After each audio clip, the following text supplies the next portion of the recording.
County. This program is brought to you by Ignite TV. Now you're in command. Visit Rogers.com for more details.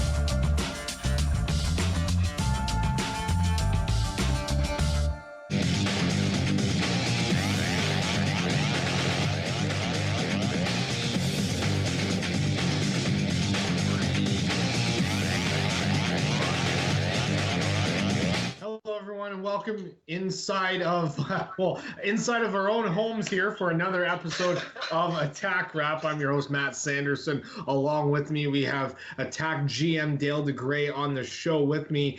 Dale, appreciate us being able to kind of jump in here and catch some of your time. No, listen. I'm happy to do it, even though it's a bit odd, but it's great to be back with you guys and doing this. Yeah, so we got kind of a lot to go over.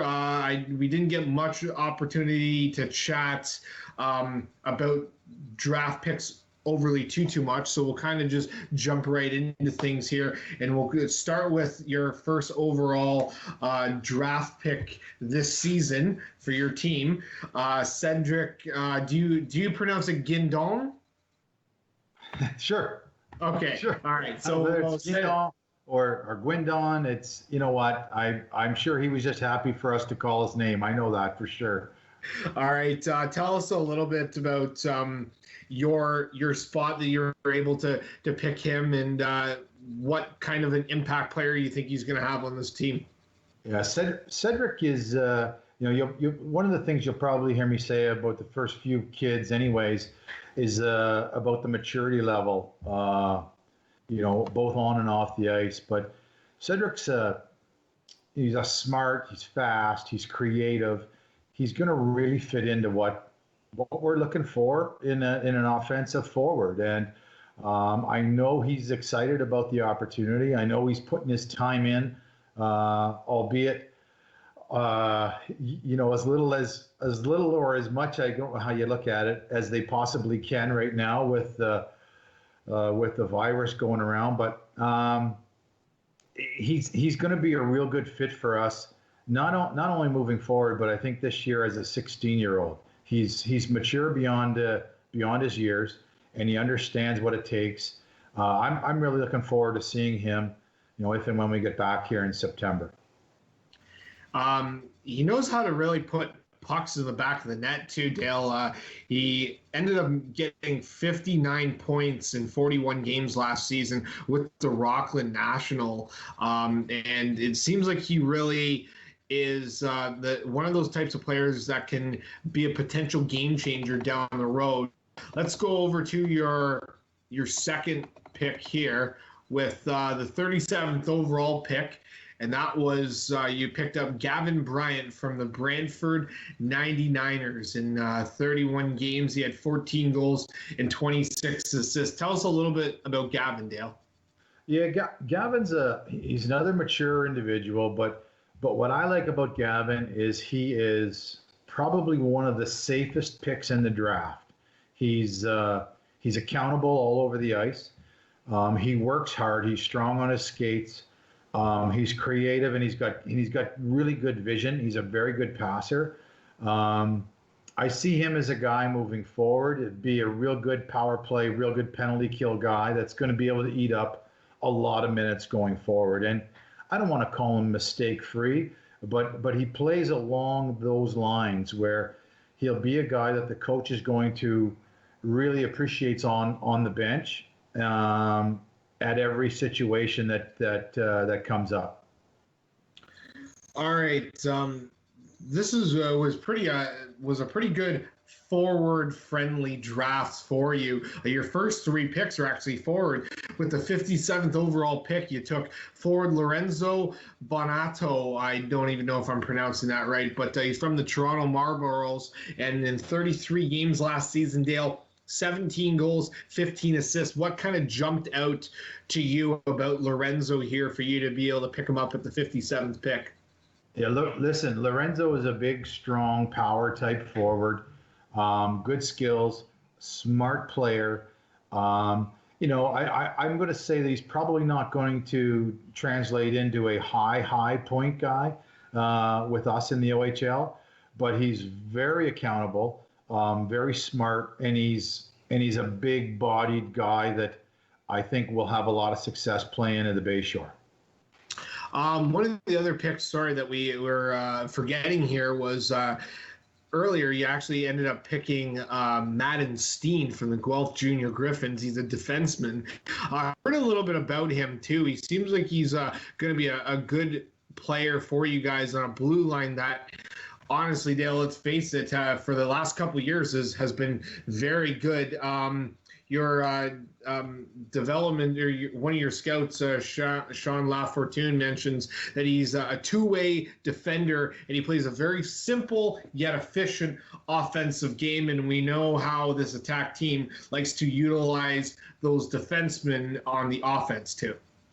No, he's going to fit in. He's a bit of Mark Woolley, quite honestly. He's got that, added dimension to his game where he's not afraid to, lower the boom on somebody that thinks they're home free coming up through the middle of the ice and has the ability to hit hard and take guys out of the play. But he's got very good feet. He's got a very good shot, and he doesn't play beyond his own game, and that is that he'll get up to the blue line and he'll make good east-west moves off the blue line and get pucks through to the net on good low shots that are high percentage for tips and rebounds. So he really does play within himself. He's going to be a fun player to watch in the next few years as he figures out the OHL. A team here, the Waterloo Wolves, a guy that actually you end up, you're kind of, or a team, I should say, that you're a little familiar with, or in the Waterloo area anyways. You've had some talent from there before. In the fourth round, he was a 76th overall pick, and another defenseman here of Cedricson Akintundo from the Waterloo Wolves, and he had 18 points in 30 games. Tell me a little bit about Cedricson Akintundo here, Dale. Cedric he's going to keep some people honest. He plays really hard, and it doesn't matter whether he's going 2 or 3 steps to make contact or 12 or 15 steps. He's he can play aggressive. He's very strong on his feet. He moves pucks hard. He just plays a hard game. Another guy that given the opportunity to play for the Attack is going to be very difficult to play against at the Bayshore. And I know the 2 defensemen that we drafted, they both have good size. They're both strong, but they're both good puck movers with good feet. And I know for our coaches, you mentioned it earlier, we like our defensemen to be active, not offensively offensive, but active. And I think both these boys moving forward are going to be able to add to, really the way we want to play. Dale, this is kind of the pick that when I was following, so to speak, kind of really jumped out at me, and it's the 80th overall pick. You picked Corbin Voteri, and he was one of the top-ranked goaltenders I think you guys were looking at. One of the things that really stands out to me, Dale, 18 games with the Quinn Red Devils. He had a 128 goals against average. We know this Attack team, they generate good goaltenders. Tell me a little bit about Corbin here. Well, listen, Corbin was one of our top-rated goalies, so we had it figured out that if one of our top guys was there with this pick, it was something that we were going to look into. Corbin happened to be the guy, and he's got good size. The one thing that I would say, you mentioned about his goals against. I mean, he played with one of the best teams in Ontario from start to finish, so it certainly helped his numbers. But what I like about him is that I think he's very steady. I think he's very calm and he's very competitive. And I know even talking with him a few times this summer, he is just chomping on the bit to get this thing going, get the season going, and putting Midget behind him. And whether it's with us or with another junior team somewhere, that's his next step. So Dale, that kind of brings up the interesting topic of, goaltenders. You got Matt Guzda, who's probably going to still be there for this upcoming season. We're going to talk with this, Dale, as if we are going to have a season coming up here. I want to be. I think we are, and I certainly hope we are. Right? Yeah. I'm not sure what date we're going to get this all started, and what the fan base is going to look like. But I do think, and I know nothing any more than anybody else, but I do think that's where we're headed. Yeah, let's hope so. But you've also got Nick Chenard in that mix too, who he's really shown himself that he's going to be a good goaltender. With Voteri coming in here as well, you're going to have a pretty good trio for at least the next couple seasons here. Well, that's the plan. I think that, Matt, that's the plan, right? I mean, I think if it starts in your goaltender and moves up to your defense, I think we're in a good spot. I really do. I think if you've got good goaltending and you've got good defense, I think it solidifies the opportunity to be in the playoffs. If you can score some goals, then you can start to move up the standings accordingly. But no, I think the three goaltenders, by bringing in Corbin, it's not a slight on any of our goaltending, because quite frankly, I think moving forward, the two goalies that we're bringing back are going to put us in a situation to possibly have, the top goaltenders in the league. I think we will be one of the best, or top goaltending tandems in the league, without doubt. So if Corbin comes in and knocks anybody out, well, then I think we're going to be that much better. But you have to have those guys to be able to make decisions on those guys.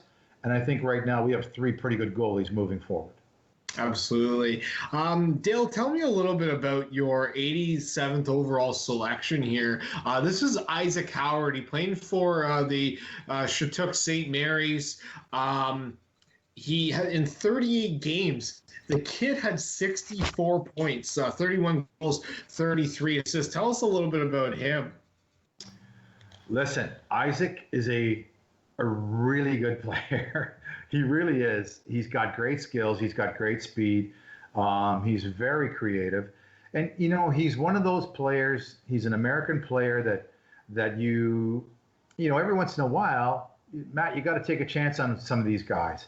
And he's going to play with the US 17 program this year, and probably play with the U18 program the year after.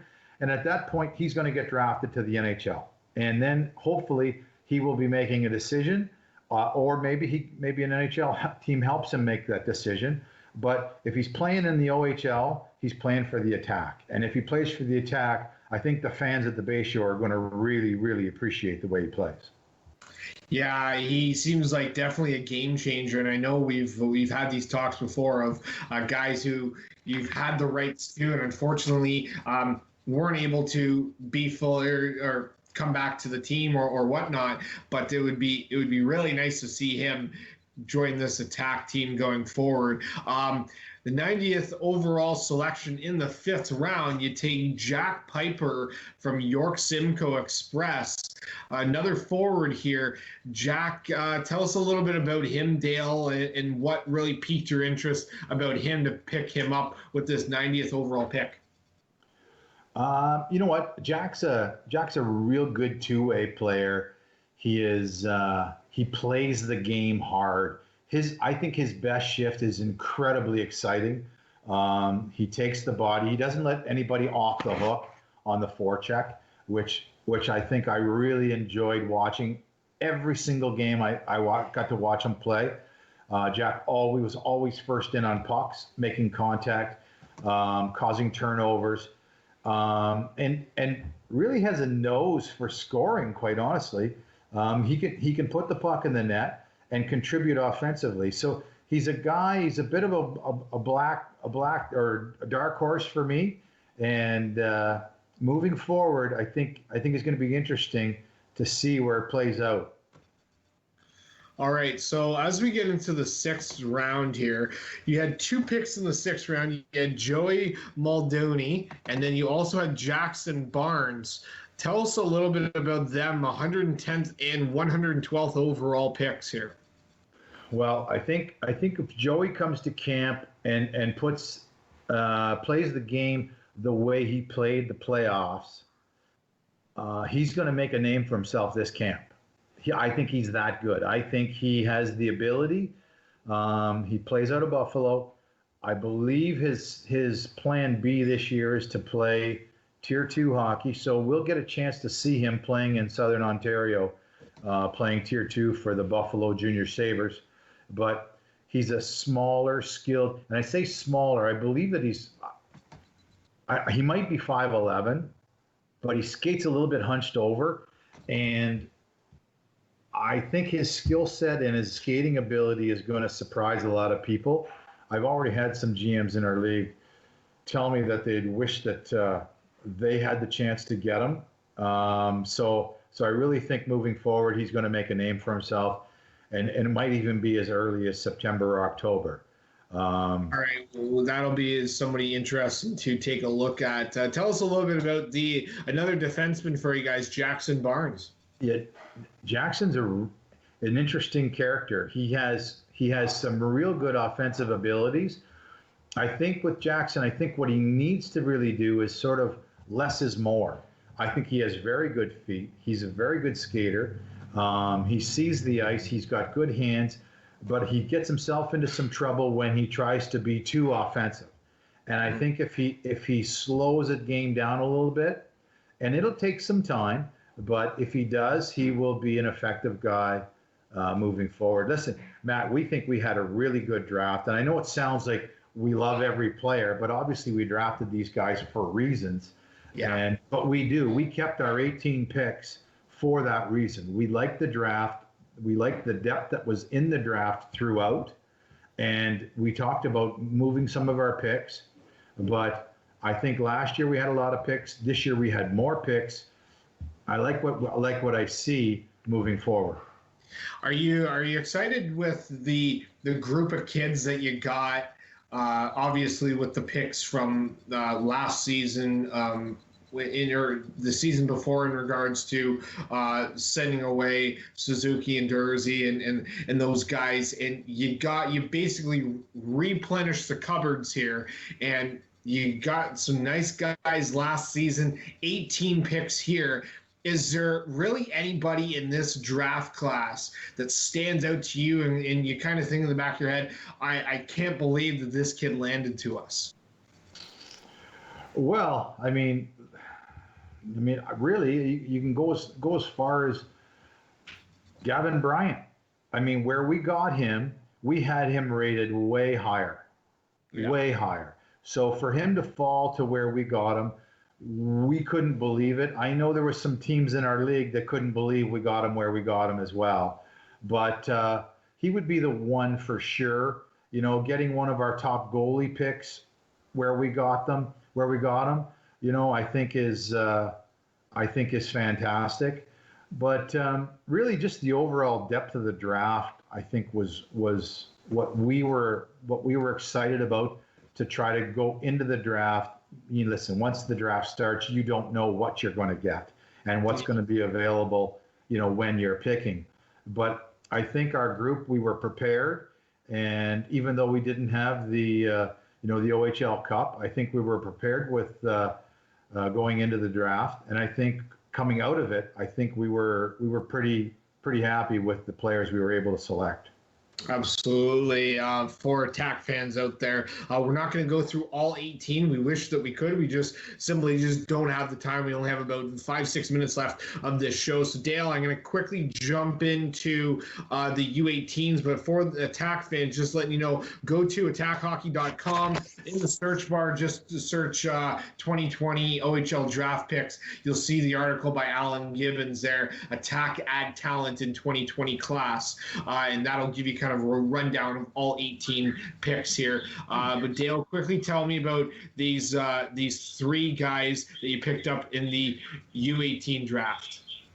Well, we went into the U18 draft and we weren't quite sure who we were going to take or what we were going to look at, but I think we wanted to try to identify a defenseman that we might be able to select that has a chance to come in. And we've probably, maybe more so than any team in our league, utilized the U18 draft as not just a favor to friends and family in the organization, but to try to utilize it and strengthen the organization. And I think, we picked up Anthony Bax. I think he's a very good defenseman. He's going to come in and he's going to push the pace to really, warrant a position right in September. And I mean, I think for some of the teams that if they're looking at where to go, or some of the players looking at which teams to go from that draft, I'd have to think that Owen Sound would be a priority for some of these kids to want to go to because of the way we use the draft and actually sign players. Benjamin Bates, a goalie that played incredibly well, put up real good numbers. And you know what? He's going to come in, and I know right now, I talked to him not too long ago. He's pretty confident in his abilities, and I know he's going to come in and try to earn himself a spot. And that's really what you want out of this draft, is guys that are going to be willing to put the time in over the summer to come in and push guys to their limits and see where it all plays out. Chet Hudson, a scrappy, quick, skilled forward. Bit undersized, but plays bigger than his size. I'm sort of excited to see Chet when he gets into camp, to see how he's going to push the pace. Being a year older than some of the 16-year-olds, it's going to be interesting to see with his experience, a little bit that he has, but how he pushes the pace to maybe solidify a chance of going to main camp and seeing what he does there. Yeah. All right, so only a couple more minutes here, Dale, but quickly just want to kind of run down with you. Obviously, this year, I saw something the other day on Facebook that basically just said, it's June 1st. Maybe we can get a good second half of 2020 here. If you can just for the next couple minutes, just kind of give Attack fans your thoughts on really everything that's gone on. 2020, I'm pretty sure if you were to look back in 2019, Dale, and say, 2020 is going to go and have all this go on, I don't think that anybody would have predicted that. No, listen, this is it's trying times for everybody, whether you're a player or a manager or coach or you're just, you're a fan, you're a fan that, I've had a couple of billets call me, and they would just like to get back to, let's just drop the puck. Let's just get back to playing. Let's drop the puck and move forward. And you know what? I wish it was that easy. I really do, because I think we would all want that. But, you've got frontline workers that are really exposing themselves to people that are sick. And, you've got to applaud them for doing that. And I think you have to respect them doing that by holding off, and let's see how it plays out, how the government's going to allow us to move forward. Hopefully it will be. Hopefully we'll all be safe by that time, and that we're able to do so. But until then, I know the league won't allow us to do it, to move forward until things are safe for us to do it in a safe fashion. So all I can say is, let's keep our fingers crossed. Hopefully we're all staying safe and doing the right thing.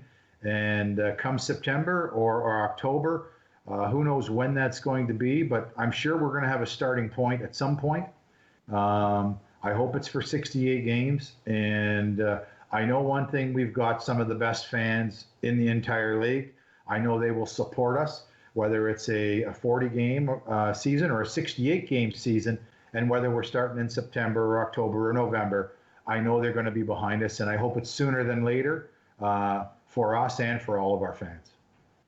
Well, I know one thing is for sure when it comes time for that, if there is a rule of limited fans or no fans in the Bayshore, obviously it's going to be very weird. But us as broadcasters, Dale, we're looking forward to really bringing a lot of Attack fans some joy and some excitement here.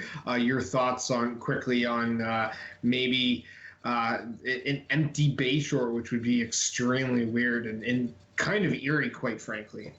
Yeah. You know what?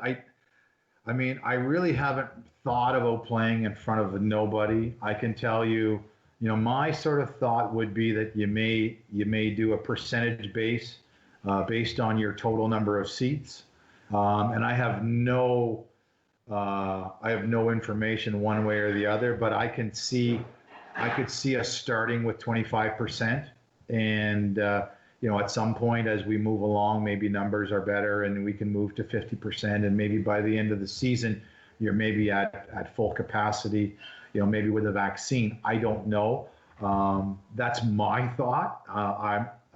I would love it to be higher than that, just for the owners and our fans, looking at that moving forward. But I think either way, if we're going to move forward and the government can tell us some guidelines, I think everybody would be somewhat happy with guidelines and a plan to move forward. I think that's where a lot of people are at, and not just hockey, but whether you're a tennis fan or a baseball fan or a football fan, just having the guidelines to move forward, I think it gives the fans and organizations a path to move forward with. All right, Dale, only got about a minute and 30 seconds left here. I want to quickly mention to you, hey, we had Joey Hishon on the show last week, and he mentioned the fact of he's a pretty good golfer, but he doesn't have anything on you. Is there any kind of challenge that you want to bring to Mr. Joey Hishon here before we go?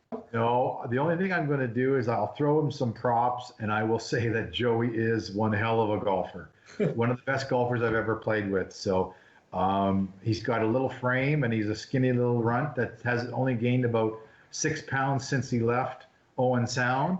Although I can't wait to see him after this virus and the pandemic, because I'm sure he's eating a lot of fat foods and sitting around not doing a whole lot of anything. So maybe he'll gain a few more pounds. All right. Well, listen, Dale, it's always fun talking with you.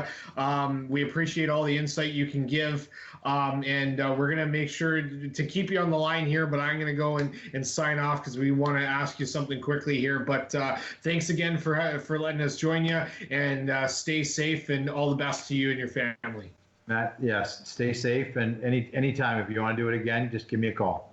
Appreciate it. All right. So that does it for today's edition of Attack Rap. Stay with us, because throughout these next coming weeks, we're going to have more Attack members in the organization, hopefully in studio or via Skype with us. So it should be fun. Until then, take care, everybody.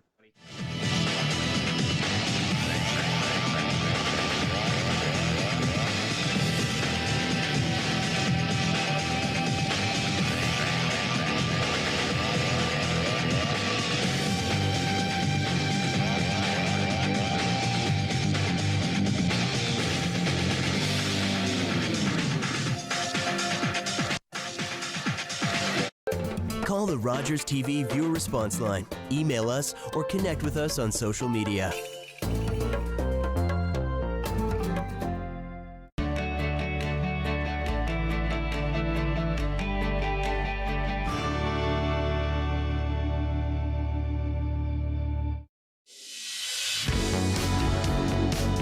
Be sure to tune in to Grey County Life on Rogers TV.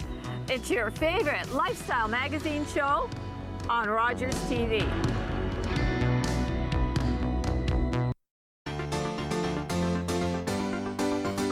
Good evening, 007. Tell me what you know, James Bond. You light the fuse on any explosives.